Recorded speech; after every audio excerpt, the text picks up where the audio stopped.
السلام عليكم. بسم الله الرحمن الرحيم والصلاة والسلام على سيدنا محمد وعلى آله وأصحابه أجمعين. Before we start the discussion of Surah Al-Qadr, which is number 97 in the Mus'haf and number 13 on our list. And you remember that the previous surah was Surah Al-Duha. And I will start a little bit in a different tone today.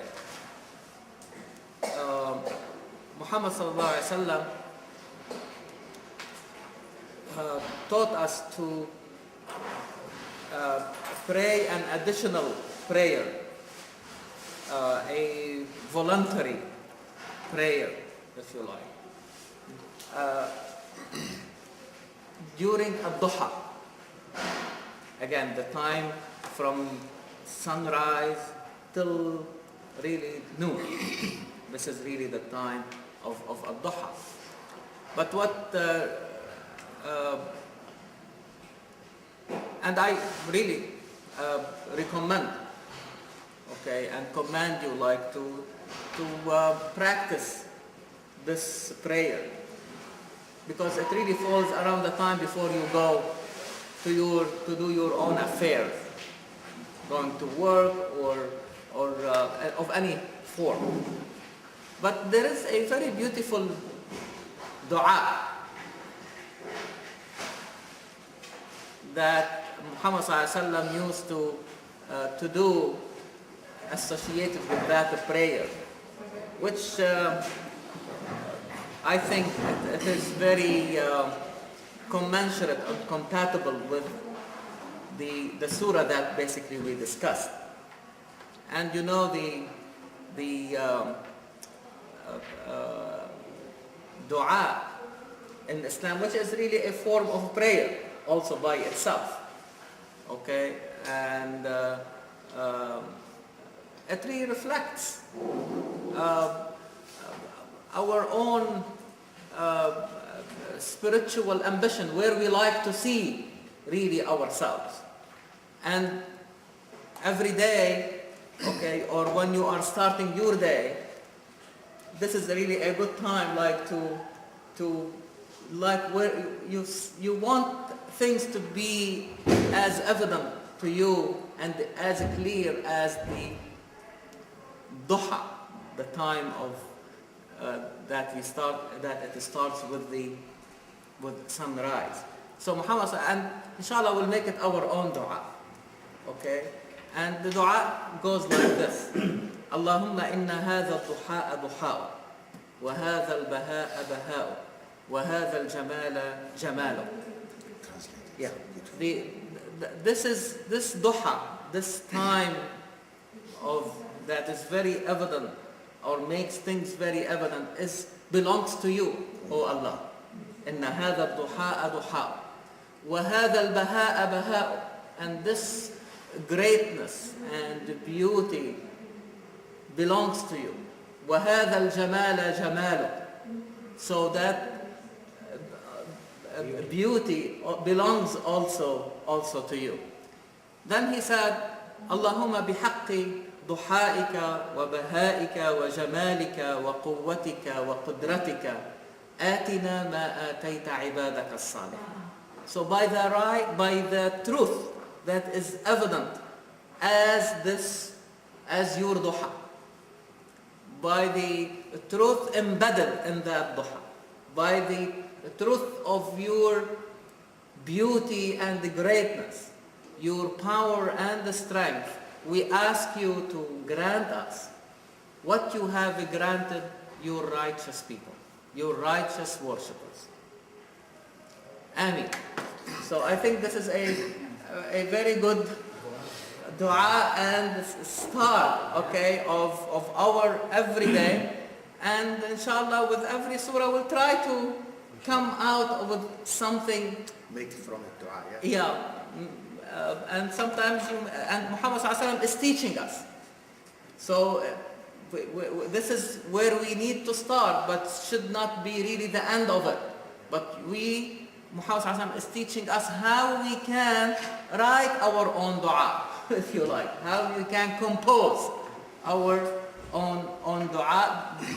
The same way the Sahaba and the companions of Muhammad ﷺ, if you look at their private dua, okay, it is basically extracted from all these meanings that they were able to reach from Quran, from the revelation itself. And as you remember, when we were discussing Surah Al-Duha, we basically came to a very interesting, I would say, conclusion. That really, that conclusion had to sink in the mentality of the newly born community. That the revelation should be their reference for the meaning and the direction of their actions. No matter what is really the circumstances, no matter how they may be pushed and rushed to make decisions or really like to give explanations or to suggest solutions or to answer certain questions, they need to be very committed and adherent to the reference. And that revelation that constituted that reference is not a haphazard thing. Otherwise, Allah subhanahu wa ta'ala could have revealed this Quran in one piece, jumla wahida.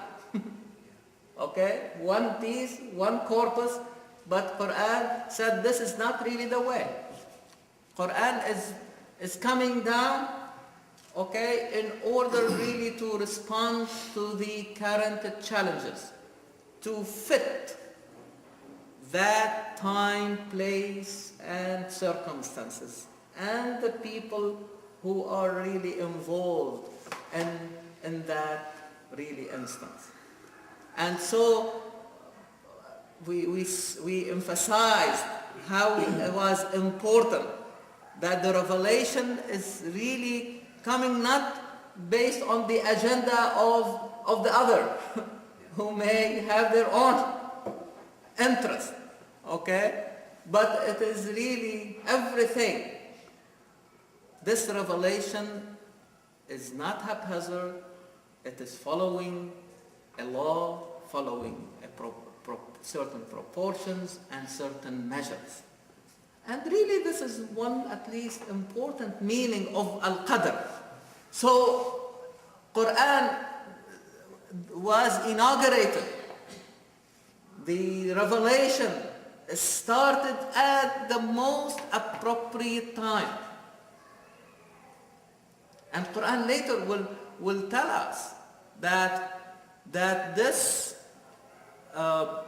creation with measure applies to everything. إِنَّ كُلَّ شَيْءٍ خَلَقْنَاهُ بِقَدَرٍ. So if you like, Al-Qadr here becomes a universal phenomenon.